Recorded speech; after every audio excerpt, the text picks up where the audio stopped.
Allez, c'est parti, bienvenue dans ce décryptage. Aujourd'hui, on va parler d'un sujet qui nous touche tous de près ou de loin, l'évolution du salaire minimum en France. C'est une histoire de dingue, vraiment. On va parcourir ensemble 76 ans d'histoire pour comprendre comment un outil financier d'urgence créé dans un pays complètement ruiné par la guerre s'est transformé en ce bouclier social ultra complexe que l'on connaît aujourd'hui. Au programme de cette exploration, la création du fameux SMIG, l'analyse de ses limites, le choc monumental de mai 68 et la bascule historique vers le SMIC.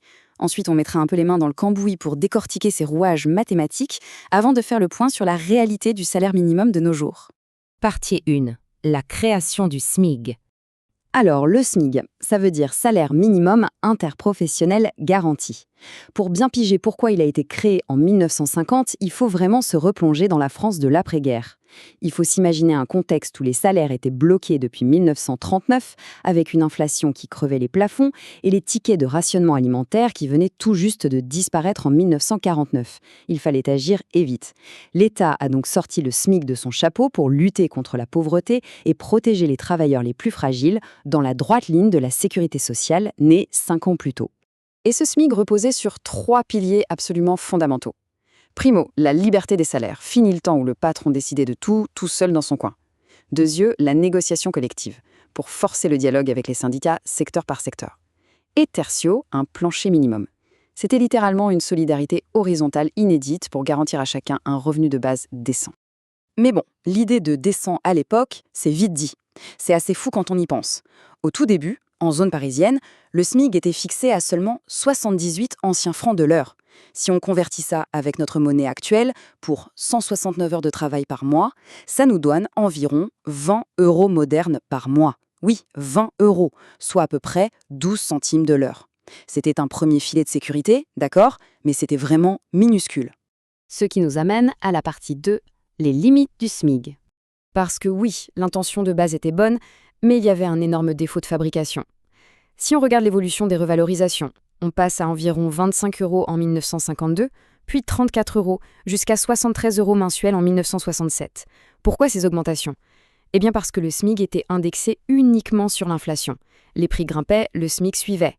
Le gros problème, c'est que cette formule zappait complètement un détail crucial, l'explosion économique fantastique de cette époque, les fameuses 30 glorieuses.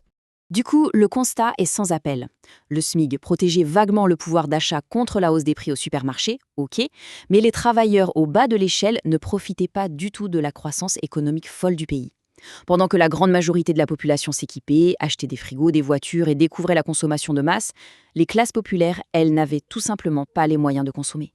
Elles restaient sur la touche. Et ça, c'est une injustice qui a fait monter la pression, doucement mais sûrement.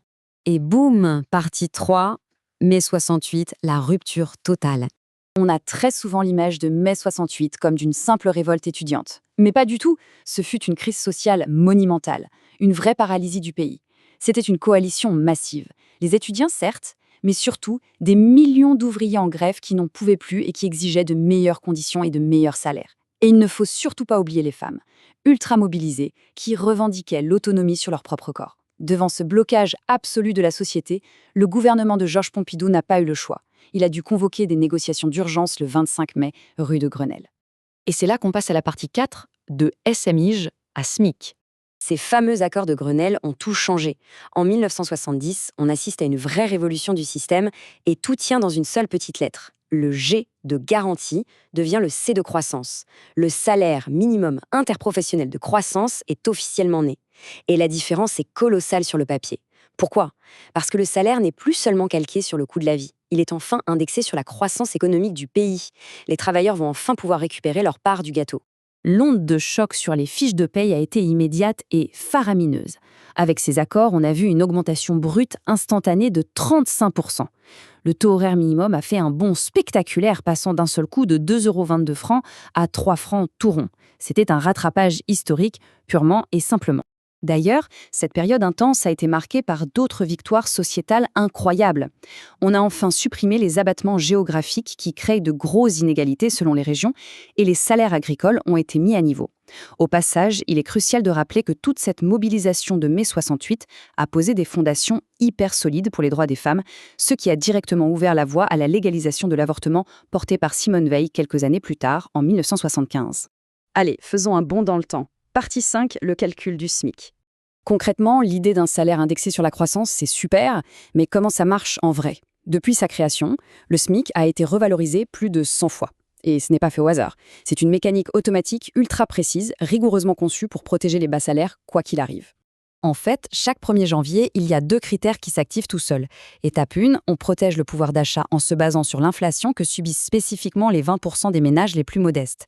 Étape 2, on ajoute le bonus de croissance. On prend la hausse globale du pouvoir d'achat des salaires ouvriers de base et on en reverse au minimum la moitié au SMIC.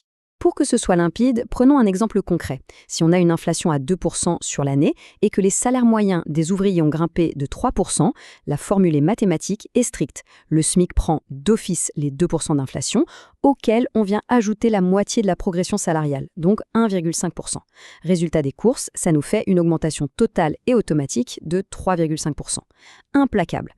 Ce qui nous amène à notre toute dernière partie, le SMIC d'aujourd'hui. Avant de parler des chiffres actuels, il faut bien se rappeler ce qu'est le SMIC. C'est un filet de sécurité légal, un vrai plancher. Il est strictement interdit pour une entreprise de payer quelqu'un en dessous de ce seuil, et ce, pour éviter les abus et l'exploitation des travailleurs, vu que ce salaire est souvent attribué aux personnes les moins qualifiées. Mais attention, la réalité du terrain est rude. En France aujourd'hui, les travailleurs au SMIC vivent très souvent dans la précarité, parfois même sous le seuil de pauvreté. La loi bloque les pires abus des employeurs, c'est vrai, mais le pouvoir d'achat réel qu'offre ce salaire reste extrêmement faible. Regardons un peu les données récentes. Au 1er janvier 2026, le taux horaire brut a été fixé à 12,02 €. Pour un temps plein classique de 35 heures par semaine, ça assure un revenu mensuel brut de 1 823 €. Sauf que la machine tourne en permanence. Dès le 1er juin 2026, on est passé à 1 867,02 € brut mensuel. Pourquoi cette hausse au beau milieu de l'année? Eh bien, à cause de notre contexte économique un peu compliqué. On navigue entre récession et légère inflation. Et la règle est claire, dès que la hausse des prix dépasse 2%, une revalorisation s'enclenche automatiquement. Mais soyons honnêtes, ce petit coup de pouce suffit rarement. Il faut d'ailleurs garder en tête que le niveau de vie réel d'un travailleur dépend énormément de ses configurations familiales et de la taille de la fratrie à charge. Tout ça pèse lourd dans la balance. Alors, pour terminer ce décryptage, on peut vraiment se poser une question fondamentale. Des misérables centimes des années 50 jusqu'au calcul ultra pointu de 2026, ce fameux outil n'a pas arrêté de muter. Mais demain, avec les bouleversements de notre économie, la menace de la récession et la persistance de la pauvreté, comment est-ce que ce filet de sécurité devra encore se réinventer pour protéger efficacement les travailleurs? Le défi reste immense. Merci 1000 fois d'avoir suivi cette exploration économique et à très bientôt pour un nouveau décryptage.